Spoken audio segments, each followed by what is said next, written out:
శుభోదయం మిత్రులారా. పద్య కవిత్వము రచన ఇప్పగుంట సూర్యనారాయణమూర్తి. శీర్షిక సంతోషం. వాకిట నిల్చి సోయగము భాతిగ చిందెడి మల్లె తీగలున్ ఆకటి పొద్దు తల్లి దరహాసము తోడను పంచు గంజియున్ చాకిరి చేసి నిల్చు శ్రమశక్తి కొసంగడి యుక్త బత్తెమున్ చీకటి మూగువేళ విరజిమ్మెడి వెల్గులు సంతసమ్మిడున్. మిత్రులారా, ఈ పద్యభావము సంతోషము గురించి ఒక పద్యం. వాకిట నిలిచి సోయగము బాతిగ జిందెడి మల్లె తీగలున్. ఇంటి ముందు వాకిట్లో మల్లె తీగలు అందంగా ఉంటే చాలా బాగుంటుంది.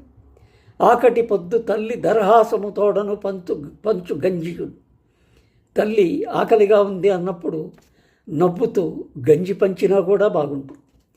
చాకిరి చేసి నిల్చు శ్రమశక్తి కొసంగడి యుక్త బత్తెమున్. చాకిరి చేయించుకొని పనిచేసిన తర్వాత మనం ఇవ్వాల్సిన కూలి సక్రమంగా సరి అయినదిగా కూలివాడు సంతోషించే పదంగా ఇస్తే అదేను. చీకటి మూగువేళ విరజిమ్మడి వెలుగులు. చీకటి వస్తుంటే ఒకవైపు వెలుగులు వస్తుంటాయి మనకి. ఆ పరిస్థితిని ఎంతో సంతోషంగా చూస్తాం అని చెప్పడానికి ఈ పద్యం రాశాను. మిత్రులు ఈ పద్యం చదివి మీ భావాన్ని తెలియజేస్తూ నన్ను ఆశీర్వదిస్తారని కోరుకుంటూ సెలవు తీసుకుంటాను. నమస్తే.